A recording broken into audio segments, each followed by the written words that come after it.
Problemas, eles precisam ser resolvidos de uma forma. Existe uma forma para a gente resolver nossos problemas. E esses vídeos aí, por mais que alguns engraçados, outros um tanto cômicos, mas às vezes é exatamente assim que eu e você estamos tentando resolver os nossos problemas. E às vezes a gente não percebe porque a Bíblia diz que a gente perece por falta de conhecimento. Então, nosso propósito hoje à noite aqui vai ser trazer um pouco de conhecimento bíblico, né, e divino do Espírito Santo para a sua vida, não só conhecimento, mas revelação, para que você possa sair daqui. Eu sei que você já sabe alguma coisa, provavelmente boa parte do que eu falar aqui não vai ser novo para você, mas eu acredito que o Espírito de Deus ele quer ajudar você hoje à noite a se animar e a sair desse culto animado para resolver os teus problemas, as tuas dificuldades. Queridos, uma coisa que eu aprendi na minha vida, quando nós não sabemos resolver os nossos problemas, Satanás ele consegue nos prender. Então, Lucas, prender no quê? Sei lá, você pode falar o que você quiser. Satanás consegue prender o teu casamento se você não consegue resolver teus problemas no casamento.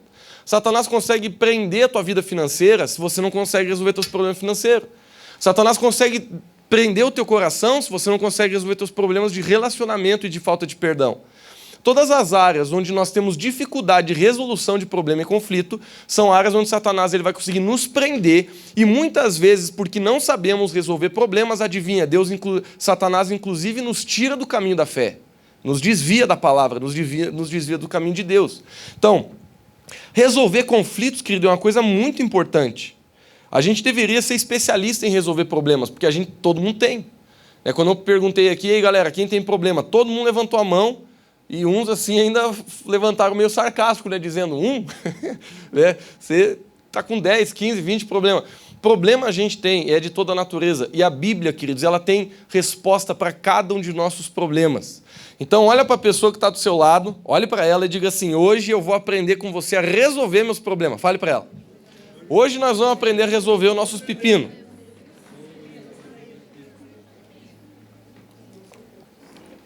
Eu vou começar...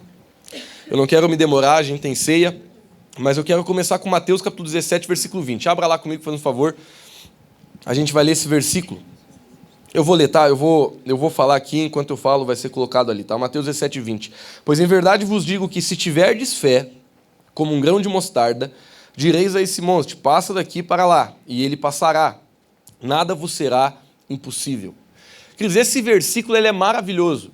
Porque ele já decreta o fundamento pelo qual eu quero que você ouça essa mensagem. O fundamento é o seguinte, não existe nenhum problema que não possa ser resolvido.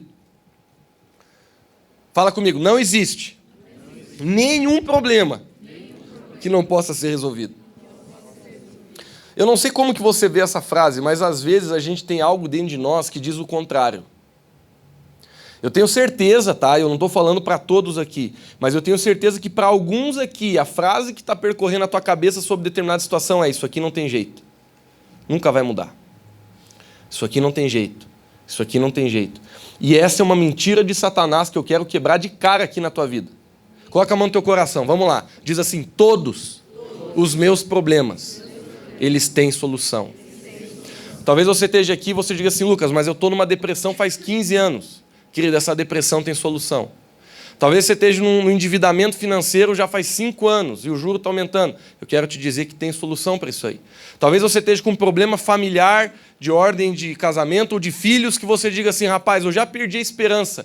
Queridos, o nosso Deus é um Deus de esperança. E a primeira coisa que você precisa jogar no lixo agora é essa mentira de que o teu problema não tem jeito. Esse versículo está falando da natureza da fé. A natureza da fé é a natureza de uma semente. Por isso que Jesus falou que se a sua fé for como uma semente, grão de mostarda é uma semente. Eu acho engraçado para ser sarcástico, que muitas pessoas quando leem esse versículo, eles pensam que a nossa fé pode ser pequena. Porque o grão de mostarda era uma semente bem pequenininha que cabia bem na palma da mão, assim como se fosse menor que um milho. E aí muita gente pensa assim, Jesus está dizendo que a fé é tão poderosa que se ela for pequena, ela já faz a coisa acontecer. Não, queridos, não é isso que Jesus está falando. Jesus está falando que se a tua fé for como uma semente, porque por mais que o grão de mostarda, naquele tempo representava uma semente, até hoje, né? Mas naquele tempo representava uma semente muito pequenininha, Jesus estava querendo ensinar da natureza da fé, ele estava querendo nos mostrar a respeito de como a fé trabalha, e a fé ela trabalha no mesmo princípio que uma semente trabalha. Adianta você ter um monte de semente se elas não for para a terra? Por isso que a Bíblia diz que a fé sem obras é morta, porque a forma que você exerce a fé é através das suas obras. Ou seja, não adianta, por exemplo, você está cheio de problema, E a única coisa que você faz é dizer, Deus, resolve, resolve, resolve. Isso não é exercer fé. A gente vai entrar em algumas coisas ali. A gente tem que entender que se eu tenho uma dificuldade, Deus ele vai te dar sabedoria, direção, para você tomar certas atitudes, posicionamentos e decisões que vão ser como você pegando uma semente e jogando na terra. O que vai acontecer quando você joga uma semente na terra? Quando você cuida dessa semente, quando você rega essa semente, quando você protege essa semente? Vai crescer uma árvore que vai dar muitos frutos. E Jesus está ensinando isso para a gente. Se a tua fé for como uma semente, você aprender a praticar esse negócio, a ir para a prática mesmo, a ir para o campo, e você cuidar disso aí, a tua fé vai crescer e nada vai ser impossível para você. E o exemplo que o próprio Jesus disse, ele falou de um monte. Ele falou assim, ó, você vai falar para esse monte e ele vai se jogar dali. Claro que Jesus não estava falando de forma literal, né? Não adianta você olhar para um monte e ficar dizendo para ele sair. Não estou dizendo que Deus não é poderoso para isso, mas não é esse o contexto. Né? Jesus está falando de problemas. Jesus está falando daquele pepino que você está vivendo lá com seu filho, com a sua filha, com o seu marido, lá com o seu chefe. Jesus está falando daquele pepino que você está vivendo nas suas emoções, que você se sente sozinho, a solidão está te pegando, a tristeza está te matando. Jesus está falando dessas situações, desses montes, que às vezes a gente olha e a gente pensa, não sei o que eu faço. Tem problemas na nossa vida, queridos, que a gente olha e a gente pensa, faço o que com isso? Por isso que Jesus dá o exemplo de um monte, porque naturalmente não tem o que uma pessoa fazer com um monte. Ele olha e diz, ferrou, tem um monte aqui, eu vou ter que passar ao redor. Mas Jesus está dizendo, os problemas impossíveis, eles têm solução. Quando você entende o processo, quando você entende a natureza da fé, que é a natureza das obras, que é a natureza da ação, que é a natureza da semente, onde você aprende, nada vai ser impossível se eu aprender a fazer a coisa certa, se eu aprender a fazer a minha parte. Porque sabe, queridos, o impossível é de Deus, mas aquilo que possibilita o impossível é você fazer o teu possível. Porque Deus ele vai cuidar do impossível. Mas se você não faz aquilo que é possível para você, Deus também não vai poder fazer aquilo que é impossível para você. Então, muitas vezes a gente quer terceirizar as coisas colocando tudo na mão de Deus. E eu não estou dizendo que não é Deus quem faz, é Ele quem faz. Ele que opera o querer, o realizar nas nossas vidas, isso a gente sabe. Mas se a gente não compreender como Deus trabalha, como que a coisa funciona, muitas vezes a gente está esperando num ponto de ônibus que já parou de vir, que não vai passar nada. E aqueles vídeos que a gente viu ali, né, que eu coloquei ali mais para você ter algum tipo de ideia, enquanto eu vou pregando, eu vou lembrando de alguns vídeos que a gente viu ali. A gente viu alguns vídeos ali que, claro, a gente ri, porque a gente acha que todo mundo é retardado aquele vídeo, né? Por exemplo, aquele cara que estava querendo secar a rua naquela cachoeira. Você olha para aquilo e tu diz, esse cara está brincando. E claro que ele estava brincando, a não ser que ele seja retardado, né? Mas claro que ele estava brincando, ele estava ali fazendo um joguinho para a gente rir mesmo. Mas às vezes é assim que a gente está fazendo. A gente tem uma dificuldade, a gente tem um problema. Em vez de a gente fazer aquilo que a gente deveria fazer ou entregar nas mãos de Deus, a gente está tentando fazer com a nossa própria força. Querido, quantas vezes eu me deparei num problema onde eu tentei resolver com a minha própria força? E foi que nem aquele camarada ali naquela rua. Suava, mas eu não conseguia chegar no meu propósito, eu não conseguia chegar no resultado que eu queria. Eu não conseguia chegar no propósito de Deus para a minha vida. Porque para algumas situações a gente tem que aprender a deixar Deus agir. Agora, a gente vai entrar em alguns princípios aqui, queridos, porque eu quero dizer uma coisa para você. Se você está anotando, anote essa frase. Tudo começa pelo como você vê o seu problema. E eu quero falar um pouco a respeito disso. O que influencia a gente a como vê o nosso problema? Eu quero falar agora sobre algumas coisas que influenciam, ou seja, por que você vê as suas dificuldades do jeito que você vê? Primeiro, qual que é a sua visão de Deus? A tua visão de Deus sempre vai influenciar a forma que você olha para os teus problemas. Porque, veja bem, quer ver, eu vou ser bíblico, tá? Apesar de não ter colocado isso aqui, tá vindo na minha cabeça alguns exemplos. Uma vez, Deus, ele pediu algo que ele nunca pediu para ninguém, para Abraão. Abraão, ele era um homem que, pela promessa de Deus, ele teve um filho, o nome desse filho era Isaac. Se você conhece a história de Abraão, teve um contexto muito difícil para ele ter esse filho, não tenho tempo aqui para contar.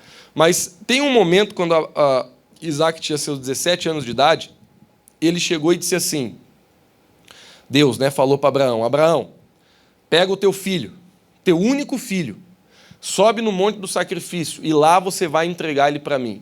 Gente, esse pedido é assim, a gente lê na Bíblia, se a gente não soubesse o final da história, no mínimo a gente ia ficar muito nervoso. Porque a gente pensa assim, meu Deus, como que Deus, aquele que é amor, aquele que nos ama, inclusive depois de um tempo ia morrer por cada um de nós, por que ele está pedindo para um pai matar o filho?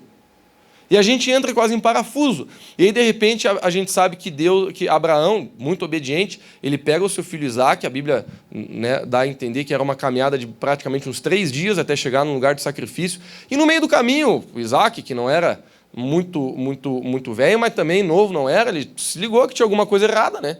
Ele pensou assim, pai, eu estou vendo que o pessoal está acompanhando nós aí, eu estou vendo que tem a madeira, eu estou vendo que tem a faca para matar o bicho, eu tô vendo tudo, mas cadê o bicho? Porque Isaque às vezes ia junto com Deus, junto com Abraão, seu pai, para sacrificar. E ele estava achando estranho, porque naquela vez não tinha bicho para sacrificar, não tinha ovelha para sacrificar. Aí, queridos, a primeira vez que a palavra Deus provedor aparece na Bíblia, ela aparece. A palavra Jeová Jireh, que a Bíblia diz Deus provedor. Deus ele tem vários nomes no sentido de características do seu caráter. Por exemplo, Jeová Rafá é o Deus que cura. Então, Jeová Jireh, que talvez seja um dos mais famosos, significa o Deus provedor. E sabe o que na linguagem original Abraão fala para o seu filho? Ele diz assim, filho, Jeová Jireh. Deus, ele vai prover sacrifício para si. Porque quando Abraão estava num problema muito difícil da vida dele, que era, imagina, é um problema que o próprio Deus tinha colocado ele dentro desse problema, ainda assim, porque ele conhecia o caráter de Deus, porque ele tinha a visão correta de Deus, ele não pereceu naquela dificuldade, naquela prova. O final da história é maravilhoso, porque Abraão chega lá em cima, ele prepara tudo, estou resumindo aqui, né? Ele prepara todo o sacrifício, ele amarra o seu filho no lugar do sacrifício. Quando ele levanta a faca para sacrificar o seu próprio filho, a Bíblia diz que um anjo aparece, gritando, dizendo, pare, porque agora Deus viu que você tem uma fé verdadeira. Agora você passou pela prova que Deus queria que você passasse. Em outras palavras, você passou de fase, você chegou no nível que poucos chegaram nessa humanidade. É linda a história. Eu acho mais lindo ainda quando o apóstolo Paulo está lá nos Hebreus falando a respeito dessa história, quando ele narra e descreve uma coisa, eu já preguei isso aqui um tempo atrás, que não é descrito no Velho Testamento, quando literalmente o apóstolo Paulo ele narra um pouco dos bastidores dessa história. Ele diz assim, Abraão, ele tinha fé para que Deus ressuscitasse o seu filho dentro dos mortos se fosse necessário. Queridos, eu estou querendo criar esse cenário na tua vida para te mostrar um homem de fé que conhece o seu Deus e porque conhece o seu Deus, os seus problemas não o assustam. A forma que você vê os teus problemas de forma indireta revela qual é a revelação que você tem do teu Deus. Abraão, quando ele estava num pepino, ele colocou o seu coração em paz e disse, Jeová Jireh, Deus é provedor. Daqui a pouco eu vou entrar em outras questões aqui. Mas eu quero, por enquanto, virar a página falando isso para ti. A forma que você vê o seu problema é 100% influenciada pela forma e pela revelação que você vê Deus. Então, se você não conhece Jesus, qualquer problema vai te apavorar. Se você não conhece a natureza de Deus, qualquer frase que vem sobre a sua cabeça de desgraça, de desfavor, de desânimo, vai te apavorar. Porque você vai ver uma coisa acontecendo e tu vai pensar, é o meu fim. Mas se você conhecer o teu Deus, você vai dizer, eu sei que uma coisa ruim está acontecendo comigo, mas maior é o meu Deus. Maior é o meu Senhor. Ele vai prover, Ele vai se manifestar. Eu vou fazer a minha parte, eu vou buscar Deus. Eu já vou falar aqui qual que é a sua parte. Mas em outras palavras, você vai dizer, eu vou confiar no Senhor. Sabe, queridos, eu estou pregando aqui para mim mesmo, né? Eu tenho muito problema também na minha vida. E várias vezes, quando eu olho para mim, eu estou apavorado, eu estou com ansiedade, eu estou preocupado, eu estou ali, meu Deus do céu, às vezes estou com um pouco de dificuldade de dormir. Esses dias eu estava conversando com um pastor que discipula a minha vida, que me ajuda, e eu estava abrindo um pouco o meu coração para ele, e ele falou assim, Lucas, antes de você dormir, se você botar a cabeça no travesseiro e você vê que tu está preocupado, você está com a tua cabeça a mil, acende a luz, levanta, ele falou para mim, ajoelha na tua cama, ora a Deus, entregando as tuas dificuldades, o teu problema, e só bota a cabeça no travesseiro quando você sentir que você conseguiu. Porque ele disse assim, uma das piores coisas para uma pessoa, para matar ela, é você dormir com os teus problemas. Disse assim, não me entenda mal, você não vai negar que os problemas existem, mas a gente precisa aprender a colocar eles na cruz e não carregar eles. Existe uma grande diferença, queridos, entre os problemas que você carrega e o que você não carrega. Eu não estou dizendo que você vai dizer, é isso aí, gostei desse culto. A gente tem que ignorar os problemas, né? Estava te devendo, não estou mais. O pastor falou que é para mim. Não é isso que eu estou falando. Você não nega os teus problemas. Agora, você aprende a tirar eles do teu ombro para colocar sobre o ombro de Jesus. Isso não tira a tua responsabilidade de ação. Isso só coloca dentro de você a revelação de que você não precisa se preocupar. Porque Deus está cuidando de você, Ele vai fazer aquilo que precisa ser feito. Mas isso foi muito bom para mim quando ele disse isso. Lucas, não deita mais, cara, com preocupação. Não deita mais para ficar fritando a cabeça no travesseiro. Se você sente que você não está bem, levanta. Acende a luz. Se ajoelha do lado da tua cama e ora ao Senhor. Entrega ao Senhor. E só volta para a cama quando você se sentir aliviado. Quando você sentir que aquele peso saiu. E o Espírito de Deus faz isso com a gente. Mas, queridos, eu quero finalizar esse ponto da mensagem dizendo: a forma que você vê a Deus vai interferir na forma que você vê os teus problemas. Outra coisa que interfere é a forma que a gente vê os nossos problemas e a forma que a gente vê a gente mesmo. Porque Satanás, ele sempre vai trabalhar para destruir com a tua autoestima. Em outras palavras, ele vai dizer que você não pode, que você não consegue, que você não tem. Então ele vai tentar dizer para você assim: não, você é triste mesmo, não, você é estragado mesmo, não, você não tem jeito mesmo. Não, isso aqui sempre vai estar assim na tua vida. Quem é que nunca teve aquele sentimento que fizeram uma macumba para ti? Meu Deus, às vezes eu estou vivendo a minha vida e eu penso assim: meu Deus, cara, fizeram um trabalho. Eu estou evidentemente brincando, né? Apesar de que muita gente eu sei que pensa isso. O cara pensa assim: não pode ser, cara, tô marcado. Né? Às vezes a gente tem esse sentimento como se a gente fosse especial, como se a gente fosse azarado, sabe? Quando a gente tem aquele sentimento, meu Deus, mas como é que pode? Parece que, né, tudo acontece comigo. Mas, queridos, isso é um sentimento errado, mentiroso, que Satanás tenta falar para você, Satanás tenta colocar no teu coração, mas não é verdade. Só fazendo um parentezinho aqui sobre esse negócio de trabalho, que eu sei que tem muita gente que se preocupa com isso, né? Ô, Lucas, faz aí uma oração forte aqui na minha casa, aqui, porque eu não sei onde céu, se não enterraram umas coisas aqui. Queridos, a Bíblia diz que o sangue de Jesus, ele nos cobre, nos purifica, nos lava de todo pecado. E a Bíblia diz, a mesma Bíblia que falou isso, o mesmo Deus que falou isso, ele diz que aquele que está em nós é maior do que aquele que está no mundo. Uma coisa que eu aprendi: não fica vivendo a tua vida correndo do capeta. Vive a tua vida correndo para Deus. Tem gente que fica tão preocupado com o negócio de capeta. Meu Deus, mas será que não tem um demônio, não tem um negócio? Não? Fica tentando ver demônio em tudo, ver demônio nas nuvens, um chifre lá na nuvem. Sabe, a pessoa fica vendo diabo em tudo. E eu não estou dizendo que o reino espiritual não é realidade, eu não estou dizendo que não é uma realidade muito mais real do que aquela que a gente vê. Eu só estou falando que aquilo que você dá ênfase é aquilo que você enxerga. Então, eu prefiro, em vez de correr do pecado, correr para a santidade. Em vez de correr de Satanás, correr para Deus. Porque a Bíblia que eu leio diz que as portas do inferno não vão prevalecer contra a igreja. Não diz que as portas da igreja vão segurar o inferno. Queridos, quem está no ataque é você, não é o capeta. Agora, aquela mentalidade de que você é um alvo do demônio, que você tem que ficar toda hora correndo para desviar do tiro, entendeu? Do capeta, isso não é uma mentalidade muito correta. Apesar de que a gente lê lá em Efésios capítulo 6 que existem dardos inflamados do maligno que tentam te acertar. Então, isso é verdade. Satanás, ele sempre tenta atacar você, ele sempre tenta mirar em você. Mas quem está no ataque é eu e você, é nós como igreja. Nós temos autoridade para isso. Então, eu só fiz esse parênteses aqui para a gente... para você não ficar preocupado com esse tipo de coisa. Mas deixa eu voltar aqui. A visão que você tem de você mesmo influencia a forma que você vê os seus problemas. Por isso que é importante que você permita que Deus ele restaure a forma que você vê a você mesmo. Por exemplo, você se considera uma pessoa capaz de resolver os seus problemas junto com Jesus? Amém? Você se considera essa pessoa?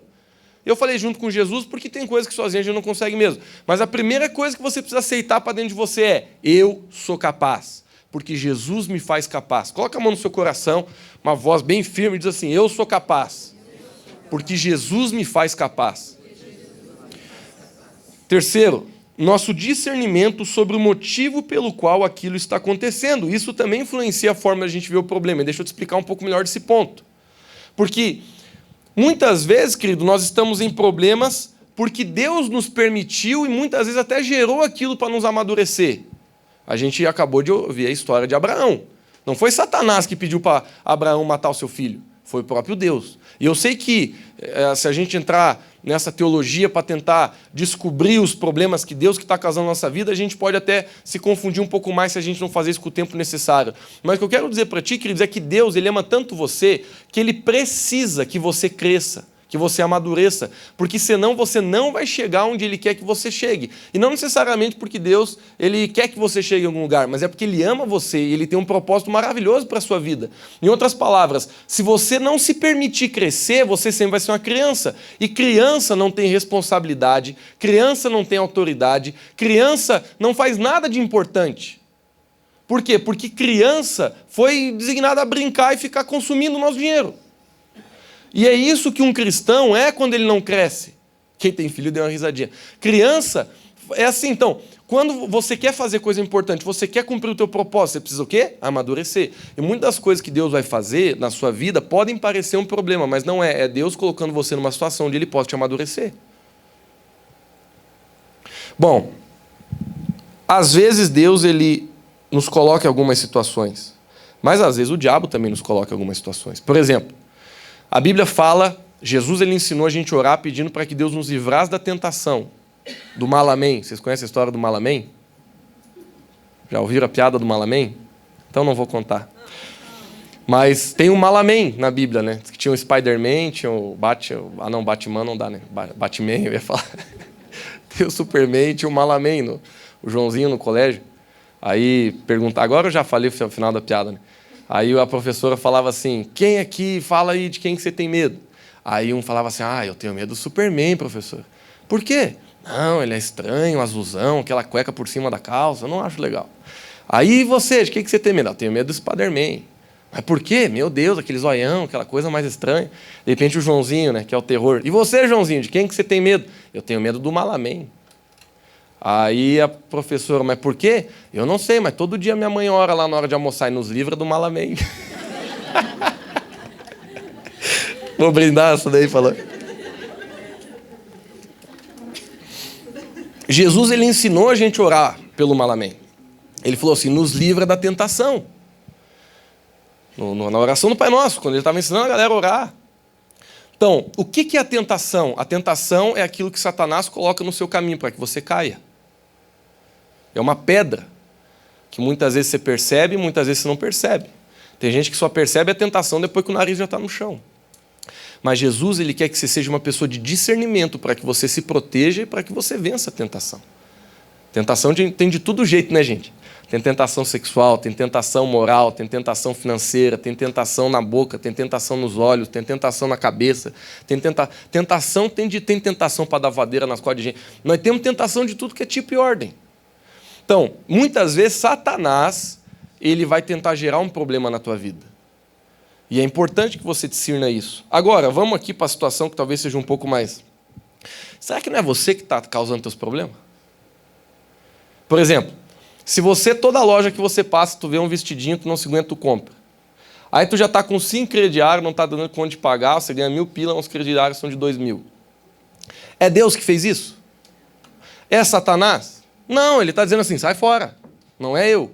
Nesses tempos estava ouvindo um pastor pregar e disse assim, hoje tem gente que está tão carregada que você vai orar para expulsar o demônio, quem sai é a pessoa do demônio. O demônio fica aliviado. Ele diz assim, meu Deus, até que enfim alguém me tirou. Porque tem gente que é brabo. Tem gente que tá, assim, eu sei, usando o português errado por querer, está errando tão com força, como a gente diz na região, que até o capeta está olhando dizendo assim, esse aí eu não preciso nem... O homem já está sem freio.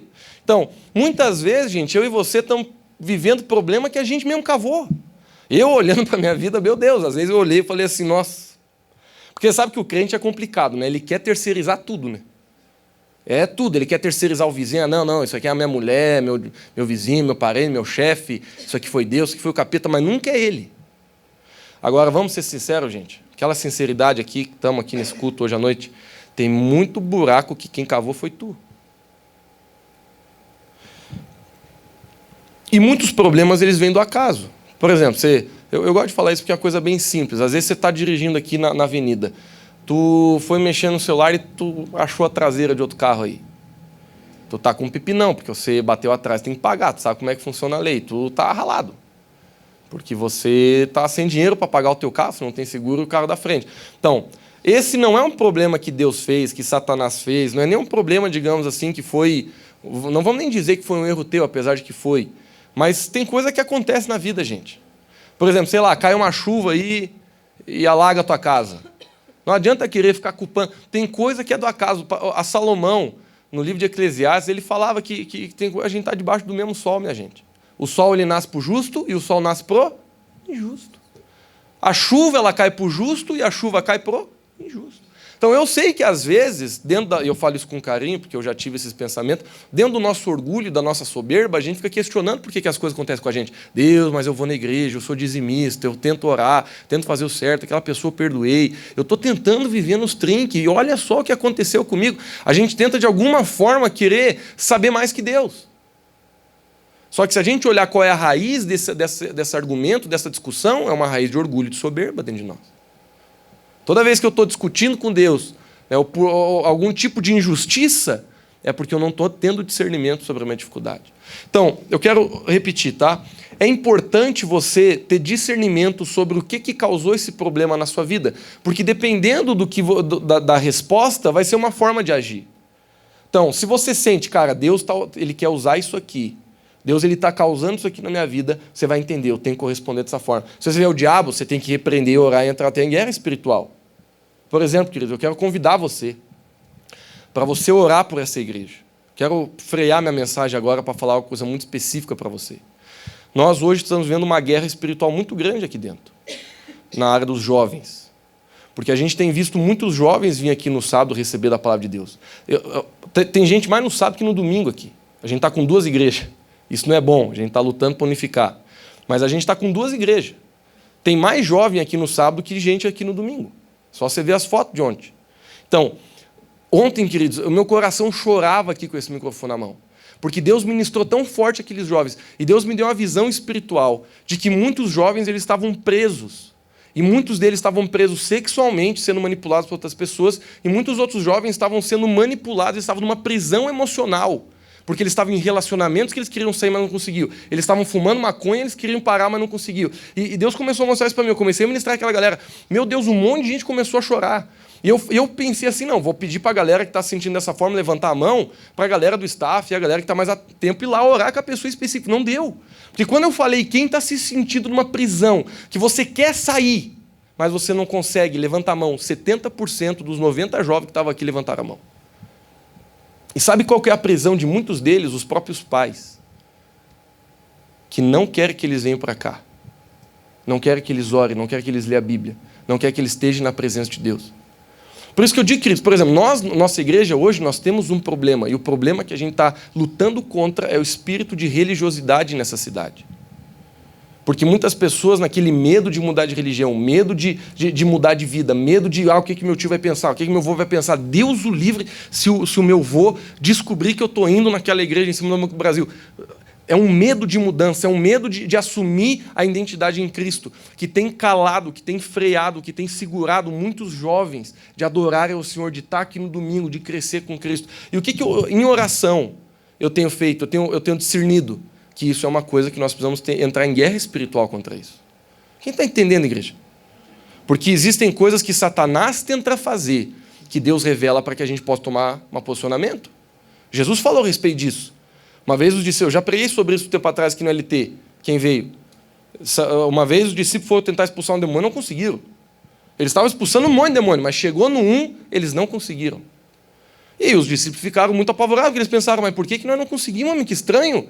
E aí, depois que Jesus expulsou o demônio do menino, os discípulos pegaram e levaram ele para o canto e falaram assim, Jesus, por que não deu liga com nós?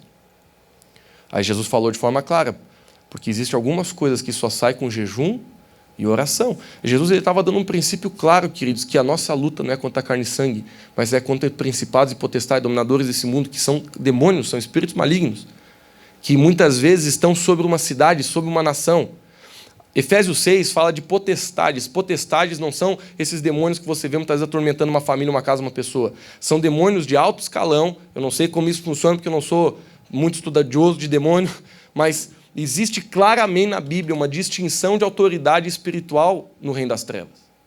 E Jesus mesmo, ele não é que ele respeita, mas porque foi isso. Ele, não estou dizendo que Jesus ele criou o reino das trevas, mas o reino das trevas ele anda debaixo da autoridade de Deus.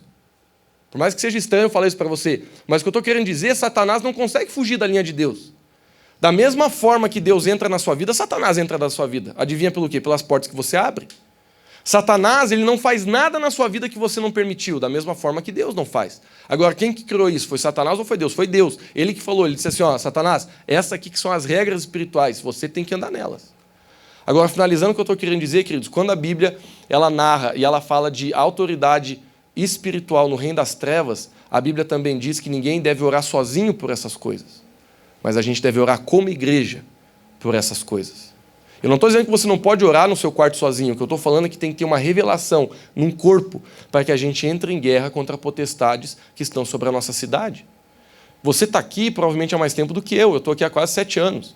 E eu sei, queridos, o que acontece nessa cidade. Eu sei a potestade de religiosidade que existe aqui. Eu sei a potestade de pornografia que existe aqui. Eu sei a potestade que existe de ciúme, de inveja dentro dessa cidade. São coisas que a gente percebe na atmosfera e que nós, como igreja, precisamos nos posicionar primeiro para a gente ter a diferença e para que a gente possa interceder e declarar a palavra de Deus e a luz de Cristo dentro da cidade para que Deus possa começar a agir. Eu quero fechar o parênteses, mas eu quero dizer para você, queridos, quando você percebe que... Agora, voltando para a mensagem. Quando você percebe que Satanás está atacando sua vida, Deus vai te dar esse discernimento para que você se levante. Eu conheço amigos meus que, quando perceberam que Satanás estava tentando atacar o casamento, o camarada falou, mas é para já. Eu levanto às 7h30, vou começar a levantar às 6. Porque eu vou começar a interceder pelo meu casamento, pela minha família e pela minha casa. Por quê? Porque eu sinto que Satanás está querendo fazer alguma coisa. E ele vai ser envergonhado. Porque eu vou me levantar em oração e autoridade. A gente tem que ter discernimento, queridos.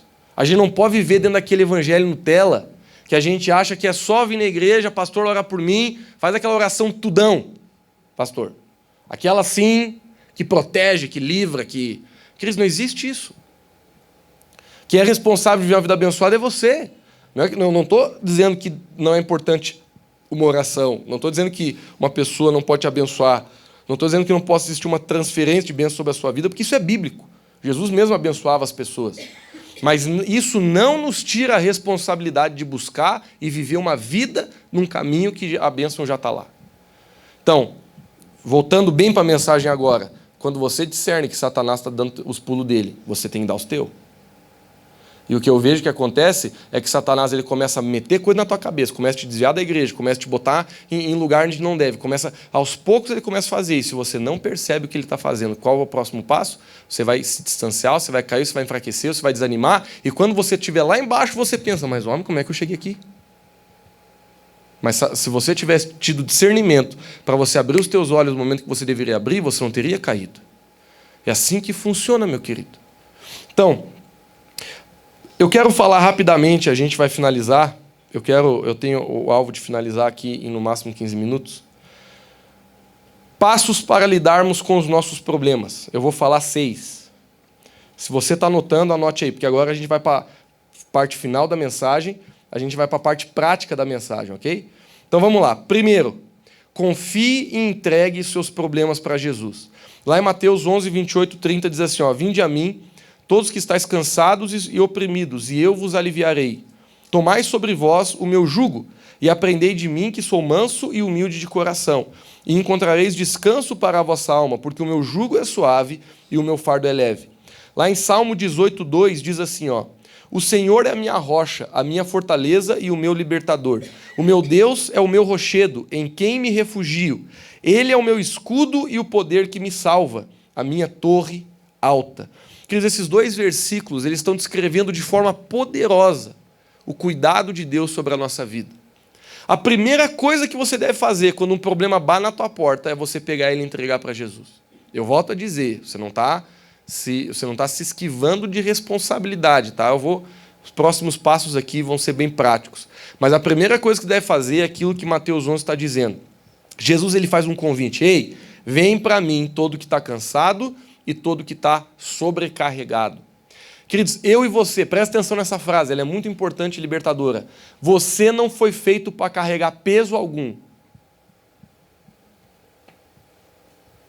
Isso é um desafio muito grande para mim, porque a minha personalidade ela é muito assim, eu sou muito de subtrair os problemas. Eu sou muito assim esponja, sabe? Que você absorve tudo que está ao teu redor. Eu sou assim, então é um grande desafio para mim isso aqui que eu estou pregando. Porque eu estou aqui, se eu vejo que a Silvana não está bem, eu já absorvo aquilo dela para mim. Se eu vejo que a Marlene está triste, eu já fico pensando, o que deu com a Marlene? Eu já fico ruim pela Marlene. Se eu vejo que o Tiora está passando dificuldade lá na casa dele, eu já penso, rapaz, o Tiora não está bem com a tia Rosa. Eu sou muito assim. Isso é uma coisa boa, porque eu amo as pessoas, eu quero ver todo mundo bem. Isso é um coração que Deus me deu de pastor. Mas, em outro lado, se eu não aprender a pegar isso e jogar na cruz, se eu não aprender a pegar a esses pesos que vêm na minha vida, eu não aprender a render tudo isso para Jesus, dizer, Jesus, você sabe tanto que eu amo essas pessoas, o Senhor sabe tanto que eu quero fazer minha parte para ajudar, mas eu não vou carregar esse peso, Senhor, eu dou para Ti. Vocês estão entendendo, queridos? Isso é uma grande diferença entre você se preocupar e você carregar peso. Porque muitas vezes tem uma preocupação que é boa, você é uma pessoa, mas você está preocupado, mas o peso ele não é de Deus. Deus não fez você para carregar peso. Não tem nenhum peso que eu e você deveria estar carregando, querido. O desafio. Mas eu e você não fomos feitos para carregar peso. Lucas, peso do quê? O que você quiser pensar aí. Espiritual, emocional, de conflito. Eu e você não fomos feitos para carregar peso. Por isso Jesus está falando aqui, ei, vinde a mim. E ele fala duas palavras, cansado. Quem está cansado tem que descansar. Então, eu aprendi que o cansaço ele é o final de um ciclo de trabalho. Provavelmente, todo dia, quando você chega em casa, você chega cansado. Tem alguma coisa de errado nisso? Você chega cansado e você diz assim, não, esse trabalho está errado, porque eu estou cansando com ele. Não. Quando você cansa é normal, significa que você trabalhou. Mas a Bíblia ela nos ensina que se a gente está cansado, a gente precisa entrar no descanso. Porque se você cansa e tu não entra no descanso, aí que vem estresse, vem burnout, vem as tuas emoções se sucumbindo. Porque todo momento que você se sente cansado, o cansaço já é um aviso, já é uma luz vermelha dizendo, ei, descansa.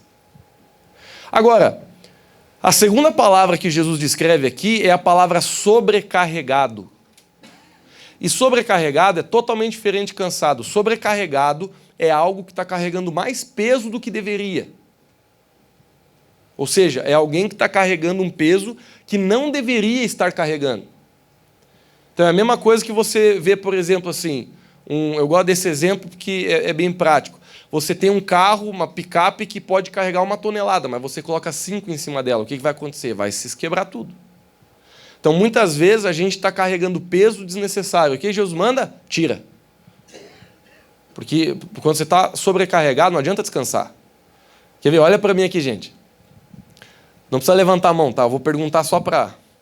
Quem aqui, você chegou em casa preocupado, cheio de problema, foi deitar, tu acordou no outro dia, parece que mais cansado que foi dormir. Não precisa levantar a mão. Eu já vivi tantas vezes isso, minha gente. Por quê? Porque eu descobri que não adiantava dormir. Não adiantava ficar o dia inteiro na cama. Tem gente que às vezes está passando por depressão, dificuldade com a alma e pensa assim, não, eu vou dormir, eu vou ficar na cama, mas eu quero ficar 3 dias aqui dormindo mas vou dormir no 4º dia, eu vou acordar feliz da vida. Não vai. Porque o teu problema não é que você está cansado, você está sobrecarregado. E tem muita gente que acha que você está se sentindo mal, você está sentindo pensamento depressivo, você está triste, você acha que precisa descansar. Então eu sei que às vezes a gente precisa descansar. Tem dia que eu estou irritado porque eu estou cansado e com fome. É só comer uma lasanha, tirar um cochilo, já fica que é uma beleza. Mas eu sei que você está entendendo o que eu estou querendo te dizer. Tem situações na nossa vida que a tua resposta não é dormir, a tua resposta é descarregar. E isso você só consegue fazer na cruz do Calvário. Jesus te fez esse convite, ele falou, vem aqui, fecha a porta do teu quarto, se ajoelha aqui, vamos conversar. Fala comigo tuas dificuldades, fala o que você está sentindo. Vamos trocar de carga. Eu quero te mostrar quem eu sou. Eu quero te mostrar o quanto eu te amo. Eu quero te mostrar o quanto que eu estou do teu lado. Eu quero te mostrar o tamanho que eu sou do lado desse teu probleminha. Vem aqui. Quantas vezes eu já fiz isso? E salvou a minha vida. Por isso que é tão importante a vida devocional. Então, a primeira etapa, queridos, é confie e entregue para Jesus. Você está com um problema, sabe, chegou um problema na tua vida, se tu pode, fecha o olho e diz, Jesus, está doendo, está preocupando, está forte, está ruim, está difícil, mas eu te entrego. Eu coloco nas tuas mãos, me ensina o que eu tenho que fazer, mas eu não vou carregar o peso da resolução desse conflito. Eu vou deixar ele fora das minhas costas. Me ensina o que eu tenho que fazer. Jesus, eu te entrego. Essa é a primeira coisa que você faz. Amém? Segunda coisa, ore e busque direção de Deus. Lá em Salmo 50, 15 diz assim... Que cagaço que eu levei, gente.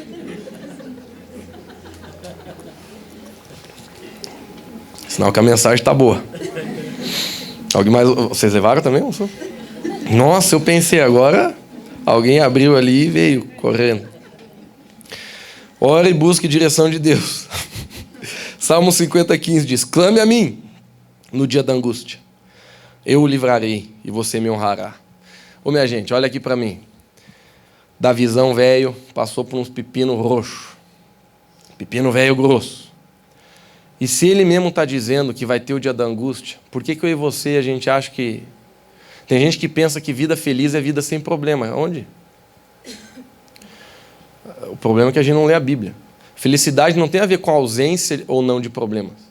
Felicidade tem a ver com a tua presença na presença de Deus. Problema tu vai ter. Desculpa. Talvez você vá numa igreja que te fale diferente. Eu não vou falar. Problema tu vai ter a tua vida inteira, meu amigo. Inteira. Tu vai viver cada pipi na tua vida ainda que você nem está esperando. Olha a palavra que eu estou te dando. Não porque eu estou querendo ter o mal, mas a vida é assim. Minha gente, nós temos problemas, mas o que Jesus prometeu é que nós não iríamos passar por nada, absolutamente nada, que Ele já não teria dado antes a força para que a gente vencesse. Por isso entenda que não importa o tamanho do pepino que você está vivendo hoje ou que um dia você possa viver, Deus já derramou sobre você o poder, a graça, a sabedoria para que, se você saber manejar aquilo como uma semente, você vença aquele problema. Agora, existe o dia da angústia. Mas Davi, ele diz aqui no Salmo, no dia da angústia, eu sei para onde eu corro, eu sei o que eu faço. Lê mais um versículo. Jeremias 29, 12, 13 diz assim, então vocês clamarão a mim, virão orar a mim, e eu vos ouvirei. Vocês me procurarão, presta atenção, e me acharão, quando me procurarem de todo o coração. Eu falei um pouco sobre isso um tempo atrás. Às vezes a gente não está realmente encontrando Jesus na nossa vida por causa do jeito que a gente está buscando. Eu não estou falando que existe um jeito no sentido assim, um mapa. Mas o que eu estou dizendo, queridos, é que se o teu coração não se posicionar num lugar correto, não vai funcionar para você. Lucas, me ajuda que eu não estou entendendo. Vamos lá. Se você é solteiro, tu chega para uma mulher, você que é homem, e tu diz assim, ei, estou curtindo você, tô querendo um relacionamento contigo aí. Sabe cozinhar? Sei, então melhorou. Aí tu fala assim, então eu quero estar contigo, mas o negócio é o seguinte, eu tenho 3 meninas aqui que eu gosto muito de conversar. E eu queria muito continuar conversando com elas. Pode? Pode? Não, não pode. Não. Pode aí, Pablão? Pergunta. Não precisa nem perguntar, né? Ih, olhou para lá. Pode aí, Chelsea? Não pode. Então, o meu exemplo eu sei que é ruim, mas às vezes a gente está querendo buscar Deus com o nosso coração dividido. Aí a gente não encontra nada e a gente fica reclamando porque não está encontrando. A gente está lá, Jesus, domingo é teu. Vou vir na igreja, aquele perfuminho. Na hora do louvor, minhas mãos vão estar no teto. Se duvidar, eu derrubo aqui um quadrado desse aí. E eu vou estar... Mas chega na segunda-feira, tua fé já não está mais em Deus. Tua fé está lá no tarô. Você está numa vela para trazer... Está em você mesmo. Está na tua crença em outra coisa. Ou então, de repente, qualquer coisa ficou mais importante que Deus para você. Qualquer coisa. Um jogo de futebol, uma olhada no Facebook, qualquer coisa fica mais importante do que Deus apresentando na tua vida. Então, Jesus, ele não está falando de performance. Jesus está falando de coração. Porque a minha performance pode ser diferente da do Marciano. A minha performance pode ser diferente do Paulão. O Paulão, ele pode ter uma performance muito melhor que a minha. Mas a pergunta não é essa. A pergunta é, onde que está o meu coração? Tem gente que está na igreja faz anos e não sai do lugar. Por quê? O problema é de coração, minha gente. Você não se entrega para Jesus. Tu fica naquele limbo. Você vê isso aqui como uma religião, bateu o cartão. Ah, vou na igreja, né? Faz tempo que eu não vou. Meu amigo, ou tu te entrega de todo teu coração para Jesus. Não estou falando de ser perfeito, tá? A gente faz marmelada de vez em quando. Mas eu estou falando de o teu coração estar posicionado num lugar onde você diz, não questiono mais minha fé, não questiono mais de quem que é o meu coração, não questiono de quem é mais minha vida, e tudo que eu puder fazer, eu vou fazer para me aproximar de Deus, para buscar a viver uma vida correta com Cristo, para me aliançar com meus irmãos na minha igreja local, eu vou fazer a minha vida com Cristo andar. Porque se você não tem esse posicionamento, adivinha, tua vida não vai decolar. Tua vida não vai mudar. Então, o nosso segundo passo aqui é busque a Deus para resolver os teus pepinos. Ore. Eu não estou dizendo que Deus é um chavão onde a gente vai para resolver problema. Não, a gente vai para buscar relacionamento. Mas o próprio Jesus nos ama tanto que ele mesmo disse, gente, eu vou ajudar vocês com os pepinos também. Porque eu amo vocês, eu sou um pai, eu amo você. Então vamos lá, eu quero te ajudar com cada um desses problemas. Mas eu quero voltar a dizer isso. Às vezes, o que está acontecendo comigo e com você, que está travando nossa vida com Deus, é porque o nosso coração ele não está posicionado da forma correta. Na igreja, você levanta as mãos. Lá na tua faculdade, você nem diz que é cristão. Na igreja, você se ajoelha. Lá no teu grupinho de amigo, nunca vi. Lucas, nunca percebi, nem sei quem é. Então, o nosso problema, queridos, é de coração. Eu não sou ninguém para julgar ninguém, da mesma forma que você não é ninguém para julgar ninguém. A gente não julga ninguém, nosso papel não é esse é de Deus. Mas o que a gente precisa pregar é o discernimento correto da nossa vida, e o discernimento é esse. Se você busca de todo o coração. Eu não sei, eu não consigo ver teu coração. Olha o Deco aqui, meu amigo. Eu sei que é um cara gente boa pra caramba, conheço ele, já conversei bastante com ele. Mas vamos ser sinceros, eu não consigo ver o coração dele. Por mais que eu conheça ele.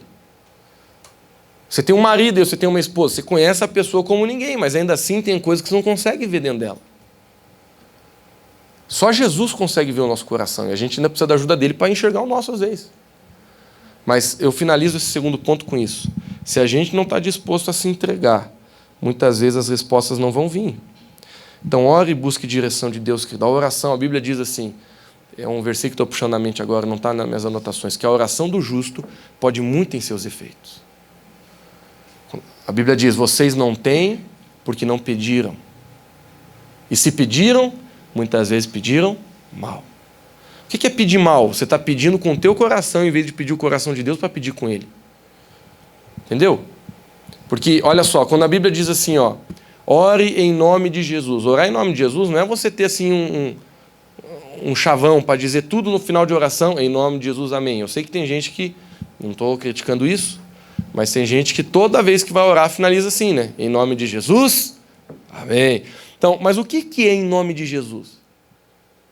O que biblicamente é a gente orar em nome de Jesus? É em duas coisas, a gente orar na autoridade e no poder do nome de Jesus. Quando que a gente tem autoridade? Na revelação. Quando a gente tem poder? No encontro. Por isso que Jesus, antes de ele vazar, já tinha ressuscitado 40 dias na terra, ele falou assim, toda autoridade me foi dada e agora eu vos dou. Ou seja, porque ele morreu por nós, desceu ao teu inferno, tirou as chaves da mão do diabo, que era a chave de autoridade que o homem tinha dado para Satanás quando ele pecou lá no jardim. Aí Deus, Jesus, ele veio na terra para restaurar um monte de coisa, e uma delas é essa autoridade que o homem tinha dado para Satanás. Quando ele resgatou isso, antes de ele sair, ele olha para os seus discípulos e fala, agora toda a autoridade me foi dada. Se você ler os evangelhos, em nenhum momento Jesus falou que ele tinha toda a autoridade. Ele tinha autoridade na vida dele, mas ele não tinha autoridade para dar para os homens, porque os homens já tinham dado para Satanás. É um contexto que eu não tenho tanto tempo assim para explicar para vocês hoje, mas não é complicado. Então, quando Jesus ele falou, estou indo embora, toda autoridade vos dou. Aí ele disse assim, ó, mas esperem até que o quê? Até que poder desça sobre vocês. Por isso que depois que Jesus saiu, eles não saíram já começar a igreja. Eles foram tudo por dentro de uma casa, um lugar, ficaram orando, buscando a Deus, até que veio o grande dia que o livro de Atos narra como o dia de Pentecostes. Onde o poder do Espírito Santo veio sobre a igreja, através do encontro sobrenatural com o Espírito Santo. E eles foram cheios agora de poder. Porque antes ele só tinha autoridade. Então, quando você está lá na sua casa, no seu devocional, e você está dizendo, Jesus, em teu nome eu oro, que haja restauração na minha família. Por que você pode orar assim? Porque você tem autoridade dada por Jesus e você tem poder dado pelo Espírito. Agora, você não faz isso simplesmente porque você quer, é porque você entende no teu espírito que a restauração da tua família é algo que Deus quer. Agora, provavelmente se eu orar assim, Jesus, em teu nome agora eu peço 10 milhões de seguidores no Instagram. Jesus vai olhar para mim e vai dizer, mas homem do céu, para que tu quer isso aí? Ô Senhor, é que minha autoestima está muito ruim. Eu estou querendo ser um pouco mais bem visto aí na cidade de Otacílio. Ou então, Senhor, esquece, mas me dá uma Lamborghini em teu nome. Em nome de Jesus, amém. Por que Jesus provavelmente não vai me dar uma Lamborghini? Porque ele vai olhar para mim e vai dizer, você está pedindo com o seu próprio coração. Meus exemplos são uns balãozão, né? Mas eles ensinam você de que se você não aprender a submeter o teu coração à vontade de Deus, você não está orando em nome de Jesus, você está orando em teu próprio nome. Então, nós devemos orar e buscar Deus com o coração de Deus. E adivinha, isso vai ser o melhor para ti. 3. Terceiro passo, busque bons conselhos. Lá em Coríntios 15, 33 diz assim: não se deixe enganar, as más companhias corrompem os bons costumes. Lá em Provérbios 12, 15 diz: o caminho do insensato lhe parece correto. Em outra versão, lhe parece justo. Mas o sábio ouve os conselhos. Quando você tem um problema, é muito sábio, além de entregar para Deus, além de orar, buscar conselho. Deixa eu te fazer uma pergunta. Para quem você tem pedido conselho para sair desse problema que você está? O propósito de Satanás é deixar você vivendo sozinho. Por isso que ele vem falando frases que você não é importante. Eu tenho certeza que tem gente que está aqui que você sente ataque achando que você não é importante para a gente aqui nessa igreja. Eu tenho certeza que tem gente que está aqui, às vezes você está vendo tua vida e tu pensa assim, acho que os homens não me amam, cara. Acho que os homens dessa igreja não gostam muito de mim. E eu acho que as mulheres dessa igreja não vão muito para minha cara. Satanás, ele tenta colocar pensamentos que vão afastar você das pessoas que você deveria estar perto. Adivinha por quê? Porque a Bíblia diz que não é bom que ninguém ande só, porque quando você estiver com outra pessoa, quando você cair, não vai ter quem? Levante. Então, o trabalho de Satanás, querido, árduo, é te afastar da comunhão. Se você quer visualizar isso de uma forma bem clara, é só tu ver para a tua vida. O perrengue que às vezes é você vir para a igreja. O perrengue que às vezes é você ir para a célula. O perrengue que é muitas vezes você abrir teu coração para uma pessoa, um problema que você está passando. O perrengue que é para muitos de nós aqui se sentir amados por pessoas que estão aqui. O perrengue que é para nós, muitas vezes, ali na nossa vida, resolver conflito, resolver dificuldade, uma discussãozinha, um mal-entendido. Como é difícil para nós manter a unidade. Por quê? Porque Satanás sabe qual que é a força da igreja e por isso ele ataca no ponto onde ele quer destruir. Porque a Bíblia diz, queridos, que na unidade habita a bênção de Deus. Então, busque conselhos. Não ande sozinho no seu problema. Se você tem um problema difícil, procure pessoas que te ajudem. Eu sou muito grato a Deus pelas pessoas que Deus colocou na minha vida para me ajudar. Pessoas que eu posso muitas vezes fazer uma ligação e dizer, ei, estou num pepino aqui, preciso de ajuda. Só que muitas vezes, querido, a gente espera que as pessoas cheguem na gente. Ah, Lucas, mas ninguém me parou nessa igreja aqui para me perguntar se eu estou bem. Meu amigo, deixa eu te dizer uma coisa. Ninguém também faz isso para mim, mas não tem problema. A gente tem que ser proativo em tentar encontrar, poxa, será que não tem ninguém aqui nessa igreja que pode me dar um conselho? Claro que tem. Você só não acha se você não quer. Você é orgulhoso, não quer talvez abrir teu coração para alguma pessoa que Deus está querendo te tratar. Mas não passe os seus problemas sozinho. Peça conselho. 4. Seja proativo. Lá em Marcos capítulo 5, versículo 36... Eu vou contar só o contexto rapidinho, tá? Que eu tenho que finalizar a mensagem. Uma vez tinha um homem e ele estava com sua filha morrendo dentro de casa. Ele chega para Jesus, se prostra e diz assim, Jesus, minha filha está morrendo, mas eu creio que se você for lá, ela vai viver. Jesus começa a andar com esse cara, o nome dele era Jairo. E quando ele está indo em direção à casa, em determinado momento chegam os servos desse cara, porque ele tinha dinheiro, ele tinha servos que ele tinha na casa dele. Ele chega em Jesus... Os servos, chegam para Jairo e Jesus diz assim, Jairo, não incomoda mais Jesus que tua filha morreu. Ela acabou de falecer. E agora eu vou ler o versículo. Marcos 5,36. E Jesus, tendo ouvido essas palavras, disse ao principal da sinagoga, não temas, crê somente. Sabe por que eu coloquei esse versículo aqui, queridos? Porque o nosso posicionamento diante do problema ele tem que ser instantâneo. O problema chegou, a notícia chegou. A notícia chegou para Jairo, morreu. A Bíblia diz que Jesus não deixou passar. Ele não ficou esperando assim, deixa eu ficar um minuto aqui olhando para o céu, vendo Jairo. Não, na hora que os caras falaram, tua filha morreu, ele já pegou Jairo, olhou no olho dele e falou assim, olha aqui, ei, olha aqui. Não tenha medo, só creia. Bora. Eu peguei esse versículo para te mostrar um princípio, que é o princípio da proatividade. Eu sei por causa de mim, muitas vezes a gente tem um problema e a gente não faz nada a respeito desse problema. Olha para mim, porque eu tenho certeza que você vai querer me evitar agora. Muitos de nós aqui, nós estamos com problemas que nós estamos evitando de olhar para eles. Você está com um problema com o teu filho que você não senta para conversar com ele. Você está com um problema com a tua esposa, já faz 3 meses, tu não senta para conversar com ela. Você está com um problema financeiro e está todo dia lá, batendo vermelho, mês atrás de mês, e você não senta com a tua família para refazer o teu esquema financeiro. Você está achando que a tua resposta vai cair do céu. Quando Jesus está ensinando, seja proativo, tome uma atitude, se levante agora, pare de dormir. Eu não estou falando de um sono natural. Acorda e vai fazer alguma coisa. Porque o que mais Satanás quer é que você tenha problemas que você não faz nada por eles. Ah, Lucas, eu sei que minha vida espiritual está ruim. Cara, levanta hoje para resolver isso aí. Lucas, eu sei que minha vida de santidade tá horrível. Cara, se levanta hoje para mudar isso aí.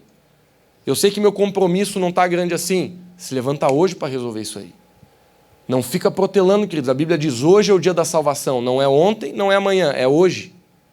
Hoje é o dia de você assumir vida com Deus. Hoje é o dia de você assumir compromisso com a tua igreja. Hoje é dia de você voltar a ser fiel com a tua esposa. Hoje é dia de você parar de falar mal dos outros. Hoje é dia de você sentar com a tua família para você tratar problemas que você está vivendo lá e está ignorando faz meses. Hoje é o dia. Hoje é o dia, não é amanhã. Eu sei que para algumas coisas a gente tem que ter discernimento. Então não estou falando para todo mundo aqui chegar em casa e quebrar o pau, não. Discerne, tem hora que você pensa, não, amanhã, quando todo mundo estiver com o bucho cheio, aí eu converso. Então, eu não estou falando que você não pode ter um discernimento por um momento, mas o que eu estou dizendo é, hoje você precisa tomar a decisão, não é amanhã. Eu sei que todo mundo está concordando comigo aqui. Eu sei que o clima pesou, eu sabia que ia pesar. Porque essa é uma das áreas que mais a gente tenta evitar quando a gente tem um problema. Tem vários problemas que a gente é rapidinho para resolver, mas tem vários problemas que a gente fica fugindo deles dia após dia, principalmente aqueles que a gente tem com pessoas. 5. Tenha uma atitude correta em seu coração. A murmuração, a amargura e o negativismo sempre vão roubar a sua fé. Uma pergunta importante, o que você tem falado sobre os teus problemas? Quais são as frases que têm ecoado na tua cabeça sobre os problemas que você está vivendo? E a primeira frase eu já quebrei no início da mensagem, que é aquela frase que a gente diz assim, não tem como resolver isso aqui. Isso é uma frase mentirosa. E se você tem pensado isso, já quebra isso agora. Mas a pergunta, ela flui, ela continua. O que você tem falado sobre os seus problemas?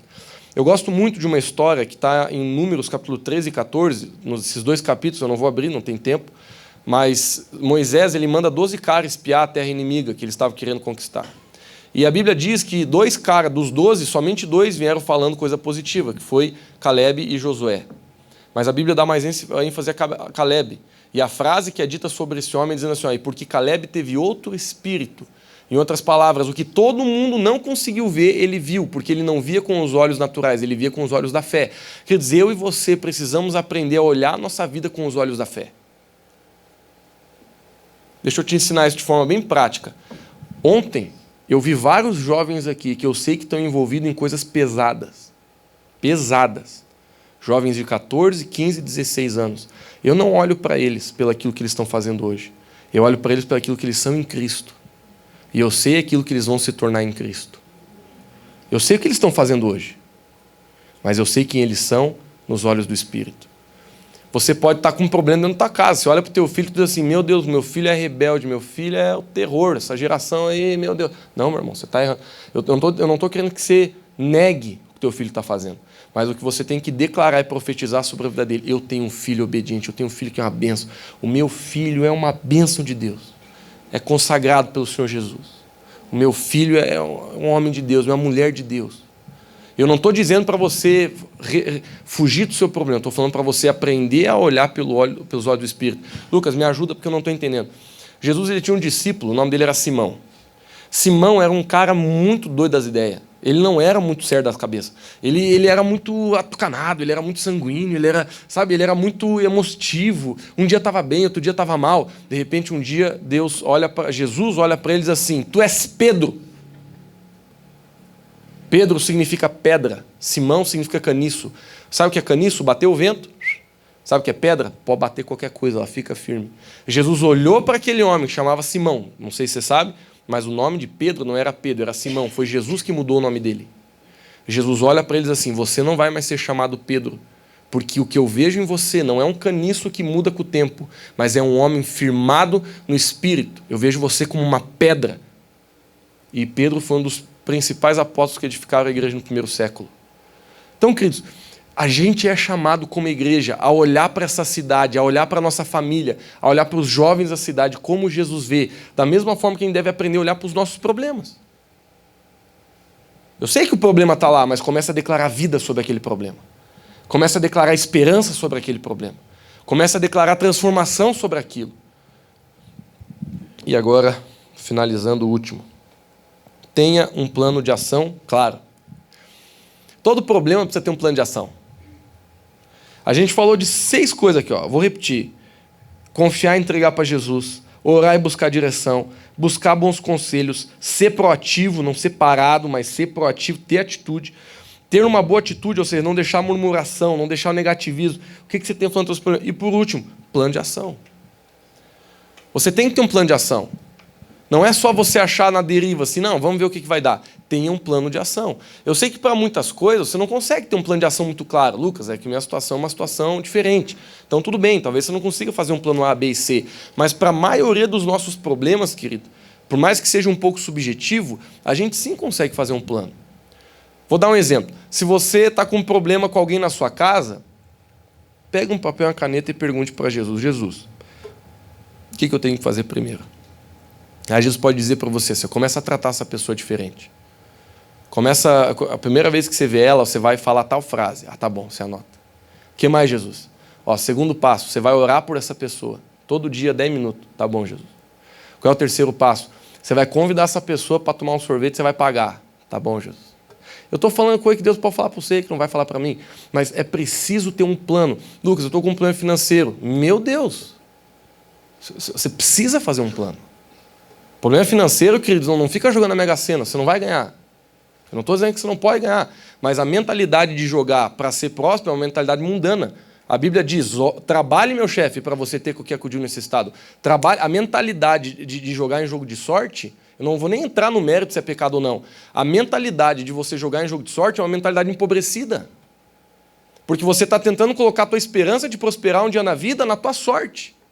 Sendo que Deus está dizendo, eu vou te prosperar, meu amigo, mas tem que ser pelo caminho correto. Gente que fica jogando a Mega Sena tem uma mente empobrecida. Me perdoe se isso está te afetando aqui. Mas se você olhar para a tua vida, a tua mentalidade é uma mentalidade empobrecida. Eu nem estou falando que você não tem dinheiro. Você pode ter pô de rico. Mas se você fica colocando tua esperança em jogo de azar, o que você está fazendo é tendo uma mentalidade extremamente empobrecida, onde você não vai conseguir prosperar na tua vida, porque sempre você está ancorando os teus pensamentos em algo que não é Jesus. Então, tu tá mal de dinheiro, bicho? Senta.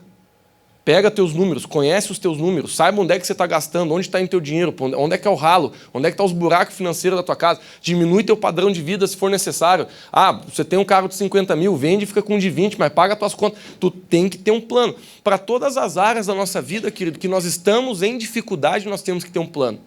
Tem áreas da minha vida que eu estou com um problema que o meu plano é só orar. Porque eu não tenho o que fazer. Entendeu? Tem coisas na minha vida que eu olho assim, Jesus, o que eu tenho que fazer? Aí Jesus fala, ora. Começa a fazer um plano de jejum e oração por esse problema. Deus, o que eu posso fazer mais? Às vezes não tem mais o que fazer. Então, eu quero te mostrar isso. Eu sei que existem problemas que não tem muito assim planinho, mas ainda assim, querido, para esses você pode orar.